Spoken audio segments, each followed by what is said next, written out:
Sound test 1, 2, 3. 1, 1, 2, 3. 1, 1, 2, 3.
One more test, audio test, sound test, 1, 2, 3, 1, 2, 3, 1, 2, 3.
Audio test. Hello and welcome. Hello and welcome. And hello and welcome.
We should be live now. Everything is set up. Just adjust here a little bit. So let me put that away. I don't need that anymore. Don't need to monitor the sound. So you should be all fine and hearing me. So let me first say welcome to this new live stream.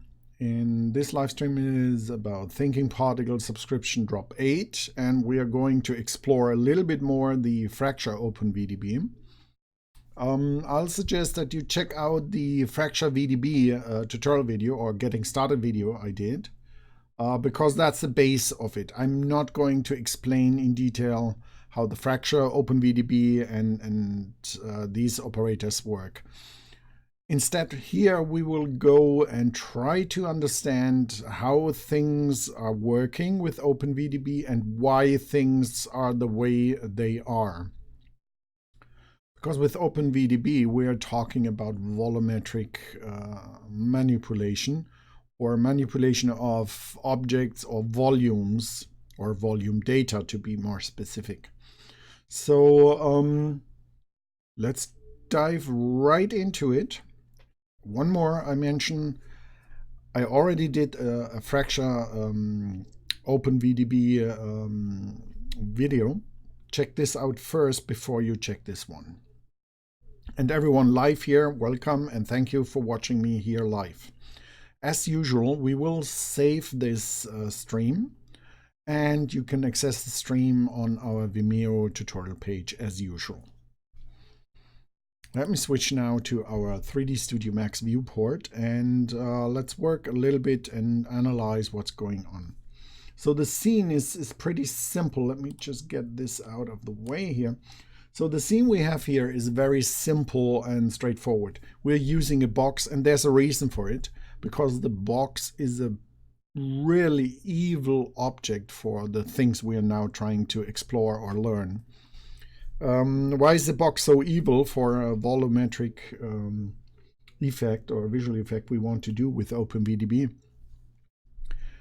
A box is evil because it has straight corners or edges, and these sharp edges will represent an issue, and we are going to explore that. So we have this box here. The box has, let's just check out. And another issue, and that's the reason for this stream, is what happens to the UV coordinates or textures.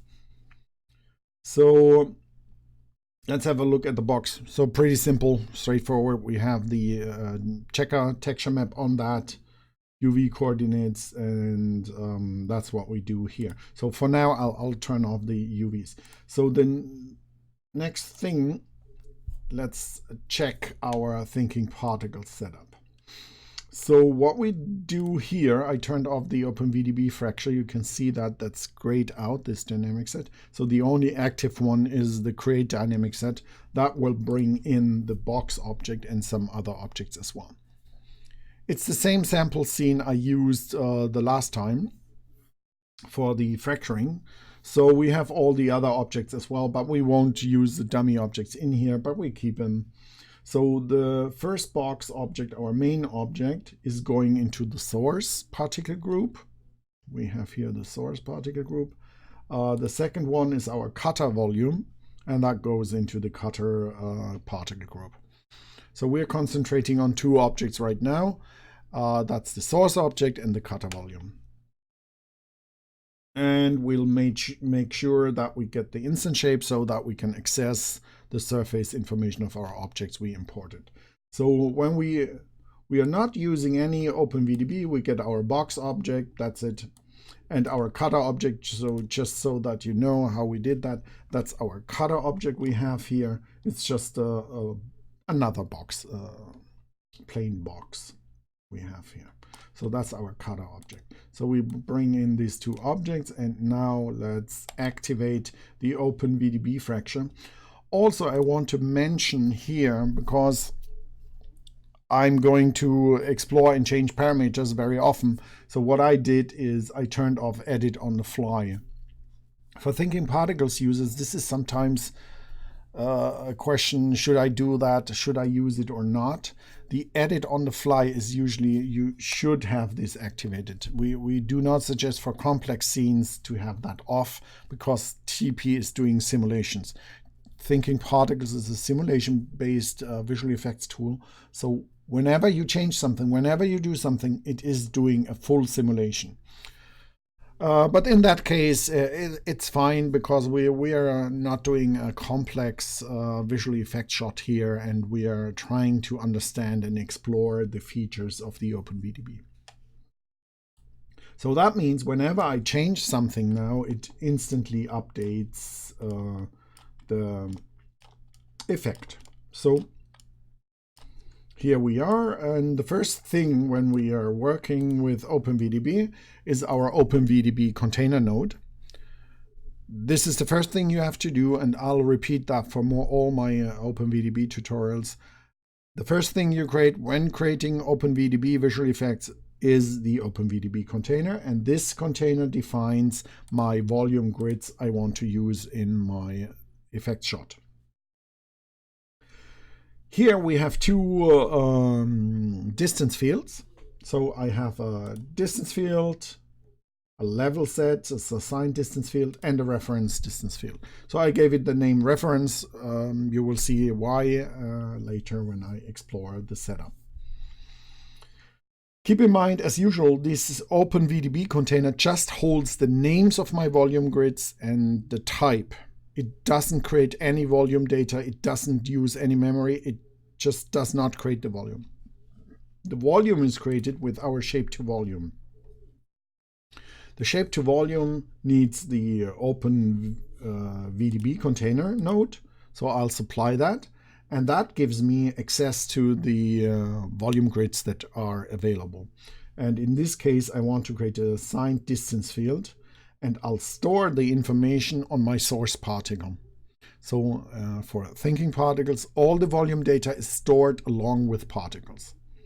So I'll store the volume data we create here, the signed distance field, on my source particle. And here comes the important little trick, or the important thing we are doing here now, because we care about textures. I'll create automatically at the same time when we create the distance, the signed distance field, I create automatically a copy of this field. And this will be a copy, so it's independent of what we do to the distance field. And this reference, this copy is stored in my reference field. So now I've just created, with one ShapeToVolume, I created two volume fields. I created the original based on the box, and I created a copy of the original that is a reference. So I automatically create the reference. Why I need that, we will see later. We will use this reference to help us in cleaning up the results. Then the next volume I'm creating here is the cutter volume. So we need the cutter volume to cut or fracture our object. So the cutter volume goes into the CutterParticle group. That was our box that was the other way oriented. And for that cutter object, I only need a distance field. So that's all. So now we have two volumes. We have the main box and we have the cutter box as a volume. So here we created now the volumes. Keep in mind, right now we have three volumes. We have the original box, we have a reference, that's a copy of the original box, and we have our cutter object as well as a volume. Now we are working with intangible things here in 3D Studio Max. These things only exist in memory. So we have volume points in memory, and we can modify and work with these volume grids now.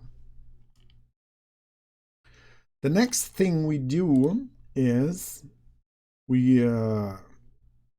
first we have this time interval. We only want to do the cutting at one point at frame 0. So we cut up our object at frame 0 because it takes some time to do this. However, we could also do animated cuts. That's also fine. However, it takes some time. So right now I set it to frame 0. So we have to do this cutting one time only. So cutting is done as I explained. We are not going deep into the Fracture VDB. I have a separate video on that. But so what I'm doing is I'm getting from the source object the field, the distance field. I feed that into my fracture. And at the same time, I'm getting the cutter object. So the fracture needs the distance field, our original object, and the cutter field. And now that I have both volume grids, the cutter and the source, I can adjust some parameters here. And for the ease of use, I'm just using a random option. So we use the cutter object, place it by random with these parameters. We rotate it, move it all by random, and then we cut up our object. So let's have a look how this looks like. And we can see, okay, we get some cuts, and we can even decipher a little bit how our cutter objects are placed. So this object is now cut into pieces, rotated. We see here these nice cuts happening. And we do that with a count of 5. And when I reduce that to a cut of 1, we only have one object cutting here through the volume. Let me just put that back to 5. And you can see it's now cutting these 5 objects here in our volume.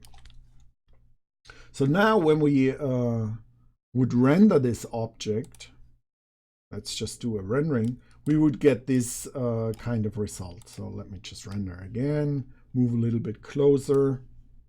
So we get this result. That's not really clean. We have some artifacts. However, remarkable, our UV coordinates, they work.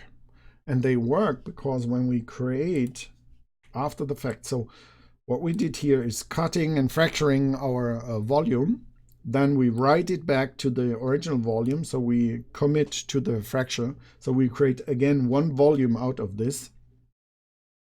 Then we turn back this volume we just created with the set grid. And here the order is important. I'll just repeat that again so that you don't forget it, because it's very easy to run into these kind of issues. And then you wonder, why can't I see my surface, or what's going on, or something is not right.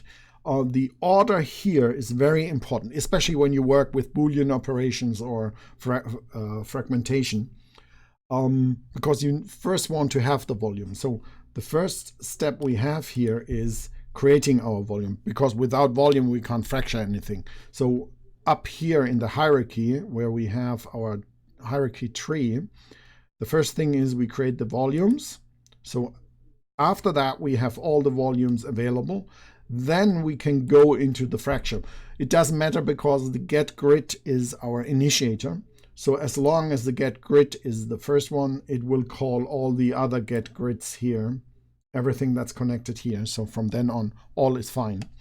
So keep in mind the order is important. And at the very last step, when all is done, so we have cut up we have done all the modifications we want to the volume. The very last step is we create out of this volume data we have now modified, we create back our surface representation, and that's done with a volume to shape. And the volume to shape is all the magic about keeping the textures as good as possible, because keep in mind we're doing a lot of evil things to this volume. And it is expected that there are some issues, and we will now explore why there are possible issues. So what I did here is, in the volume to shape, I can transfer from the original object. And when we say down here, original object, I mean the box. I mean the mesh object here. So let me just turn on the box. So that's my original box object. And as you can remember, the original object, let me just bring back the material editor and we'll turn on the UV. The original object is this. That's when we say down here, transfer from original object. It's not from the volume or anything, because the volume doesn't have UVs. That's the original object you picked or brought into thinkingParticles. So keep that in mind. So what we do is we transfer the face normals. So we make sure we get the same face normals. And you see, when I turn this on and off, we already get here a different result. When I don't transfer the surface normals, we get a different look. And that usually means we get some weird shading and normal issues. So I found that most of the time I want to preserve, especially when I just want to cut up an object, I want to preserve these surface normals so that this is flat again. So we transfer this information back to the final mesh we create here. And the most important one is the UV material and smoothing groups. If I wouldn't do that, we won't have any UV coordinates on our object. So I want to transfer from the original object as good as possible. I want to transfer back the UV coordinates. And yes, there are restrictions on it. It can't do magic. There is nothing out there that will do magic automatically for you. So, but How we did it here, it's already very, very good. And now let's have a look where the main issues are or what's going on here. We can see here some issues, and if we render that, we see there's some errors there. And that's because we are working with volumes, and we turn an object, the box, the original box, remember the sharp corners I was talking about? We turn that into a volume. And the volume has a certain resolution. So we have a grid, a regular grid, or a sparse grid to be more precise. So we have a grid distance of voxels or voxel size, and that's how we sample our surface. So if we miss something, it gets rounded. So let's just explore this a little bit more. Let me just bring back the material editor and turn off the UVs so that we can concentrate a little bit on our mesh or how our mesh is created. And also we can see here these huge jaggy edges and things that are happening here. And that's because we are working with voxels. And right now, the voxel resolution is the most important part. And it can get even worse. If we didn't have the reference object, it would even look worse. Let me show you.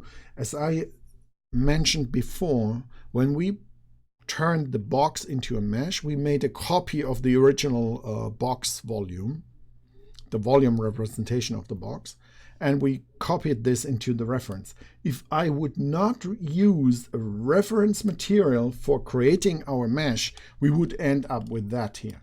So that would just make everything disappear of our cuts. So it would look like this. And we would not be able to really create kind of invisible cuts, cutting up our object. So by using the reference object, which is the original box, we give the OpenVDB function, the fracture function, the volume to shape function, much more information, much more data, where it can say, okay, that was my original volume point, and I'll try to get back to this original volume point. I just make sure that the cuts and the volumes are separated. So using the reference in the volume to shape is a huge help in getting, especially when you work with the Fracture VDB, in getting back your original object and making it just cut apart, but it still looks like the original surface. So that's a very important step, and this is why we had up here, let me just go back so that you see that when we created the volume out of the box, we put in here the reference as a copy. So that will create at the same time the distance field and make a copy of this distance field. And this copy is not modified with any fracture or anything. So we have access to the original surface or to the original volume. Okay, so we put in here the reference that gives us and closes these gaps there. But still, we have another option that might help us a little bit, and that's our function. That's a functionality of thinkingParticles. And when we look here, we can see that our cuts are a little bit away from the surface here, and we have the option snap to surface, and there you can see we see it much better when we look from that angle. So that's because we have a coarse voxel grid. That's how our object is calculated, because that's the closest voxel space. But what we have here as a function is we can snap to the closest surface of our original object. Keep in mind the original object, let me just go back here. The original object is the box. We turned the box into a volume, and the volume looks like that. So it's pretty, has a high error from the original object because we have a coarse voxel size. But with the snap to surface, we are able to get the sharp edges back. However, it only works that good, and there's still some unresolved, mathematically problematic areas. So it doesn't work in all cases, and it depends on your resolution and what you want to achieve and what kind of object you're using. So for now, I keep off the snap to surface because that's a thinkingParticles function. Let's just work with the pure OpenVDB functionality. So as I mentioned, all this is dependent how we turn an object or an existing surface into a volume is dependent on our voxel size. So the voxel size can be created when we create the volume. So here, let's just reduce the voxel size a little bit. And you see, now we get a much, much cleaner result because our voxels are now getting closer to each other and our sampling is now much, much better. So when we have a look right here, we can see everything is getting closer to each other and we have a much, much more realistic representation of our original object. That's the original box. And that's now with reduced voxel size. And once more, if I increase the voxel size, now I'll overdo it, you can see, because our voxel size is so big now, we are rounding the object because that's one step of a voxel here. So the smaller we do this,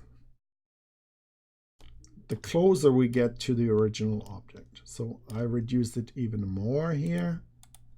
And now if we go down to even 1 centimeter, it takes no time and you see how many faces it creates. But now we are getting really close to the original object representation. And also you can see our object is now really closed. And we have a nice surface here.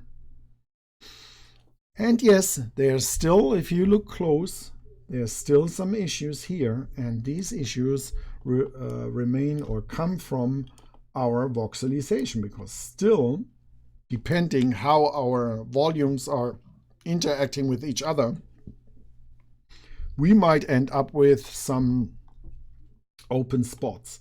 And as I mentioned, we can try to use a thinkingParticles function. Let me just go in here and use the volume to shape. The thinkingParticles function with the snap to surface that might help us or not closing the surface to a flat surface. You saw it did something here. So we moved the surfaces here, and yes, we were able to reduce it a little bit. Not 100%, but we are close there. So right now, I think that's for most of the things, for real textures, if you have a sandstone texture or whatever kind of texture, that's totally fine. That's perfect. So you can cut up the object and your UVs will still work. Especially if you have some noisy, grainy textures there, it will be perfect. It will be so nice. And keep in mind, we're talking here about bitmap textures or 2D textures. If you had 3D textures right from the beginning, procedural textures, which I suggest anyway for these kind of objects, then there's no problem at all because they're procedural textures. So let me just turn off the snap to surface and you will see our edges are going in there. And still, we will be dependent on our resolution of our voxels here. So we could even go higher with our volume grid. And keep in mind, the higher, the more accurate you get with your volume to the real mesh. Let me just go to 0.5. The more triangles you create, but the closer you get to the real object, and the more accurate your cuts will become. And especially with voxels, diagonal cuts are really evil because you're cutting through voxels and then you have an empty space where there's no voxel. So you will have these jagged lines where this has to jump, because it's either this voxel or the other voxel. So there is this dependency when you work with volumetric objects. Now you might ask, why should I do this with volumetric objects? I can use volume breaker and fragmenter and all this. Yes, you can do that. You can also use other cutting tools. They are out there. However, the big advantage with volumetric cutting is the cuts always work.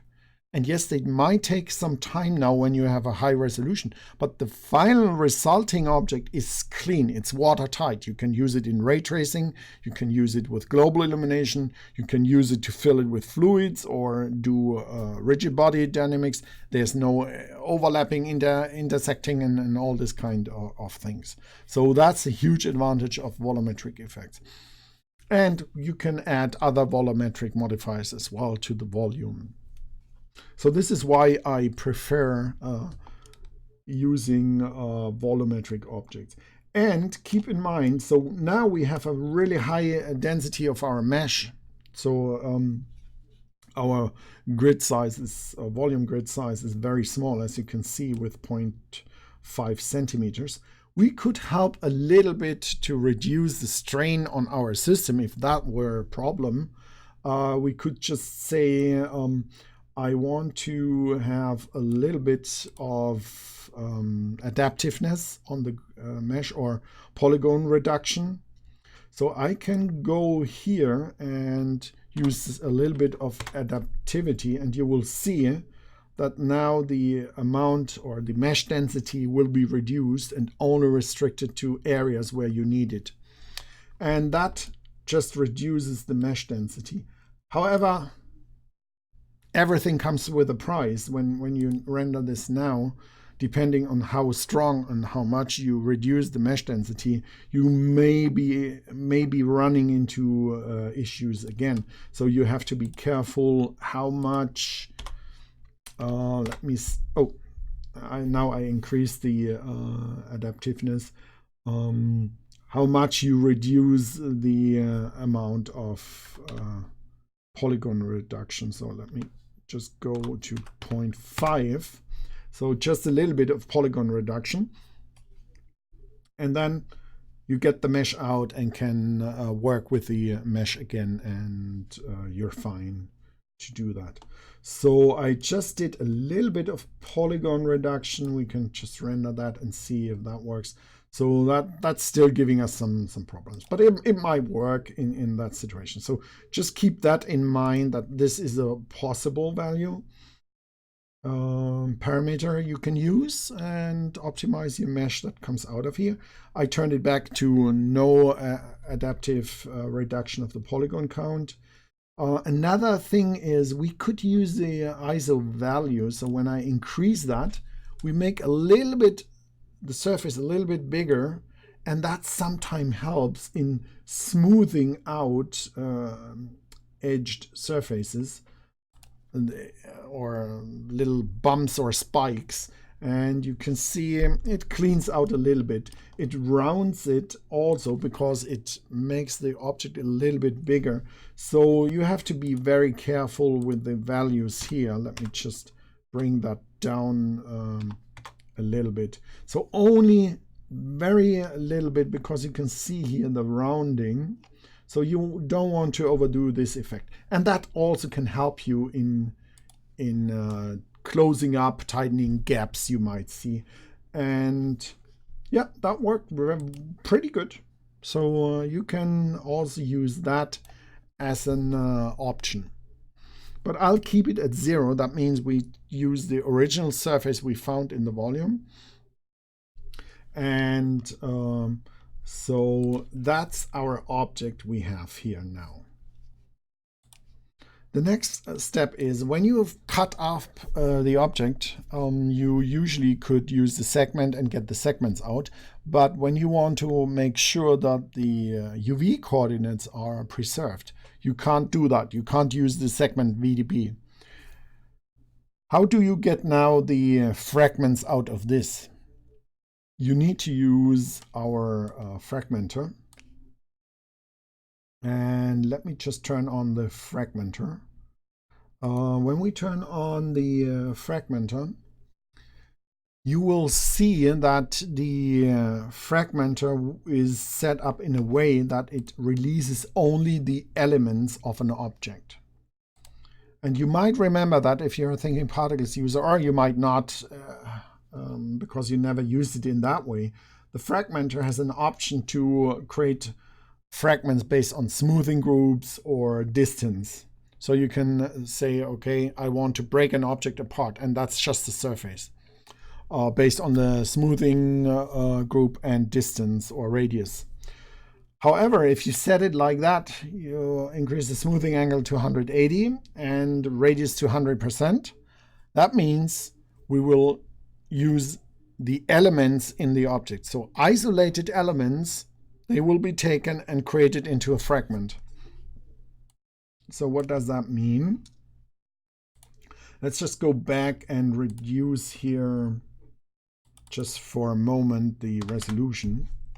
So I'm back to the rough voxel representation. So the fragmenter right now will take all the individual elements, so that's mesh parts that are connected with each other, and then I set here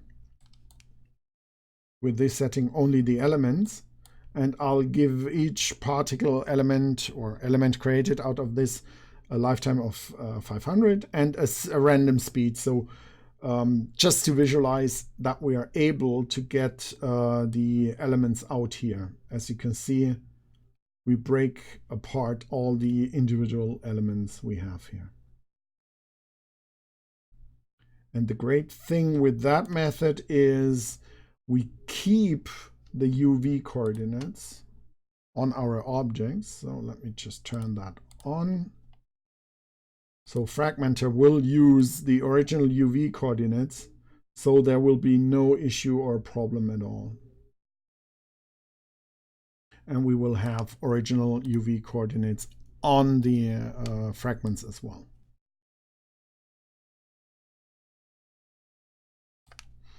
So that is what you have to keep in mind. Let me just turn back to a higher resolution, and then you will see it also works with a higher resolution. I go to 0.5 again. So it's now processing the cutting with the high density volume grid. And when I go to fragmenter is set that it's in frame 1. We will create the fragments and give it already a speed. So we will have, let me just remove the edged faces so we can see what's going on here. So we have the fragments here. We have some more fragments down here. We have to adjust a little bit the radius and look into our resolution here. But what we get here is the fragments with all the coordinates and things happening. So that's in theory, or that's how you use the fragment of OpenVDB, and with preserving the textures as good as possible. As I mentioned, keep in mind with OpenVDB we're working with volumes, and the main key parameter here to keep in mind is my voxel resolution. Now I have a very coarse voxel grid, so my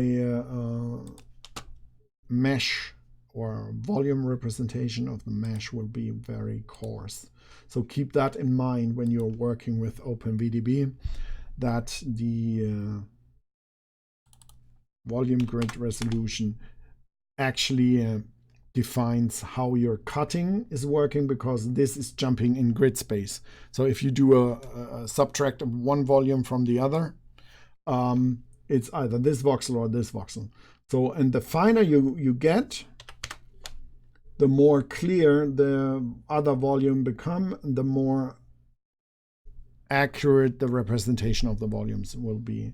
And then if we go even down to, let's say, 0.5, you get a cleaner and cleaner cut, and the more the object is closed and clean with all the UV and stuff. And here we already have a nice a clean object, which works perfectly nice for us. Okay, so that's for this live stream. I hope you enjoyed this live stream, and I hope to see you on my other live streams as well. Please check out the other live streams we have recorded and put on our Vimeo tutorial channel.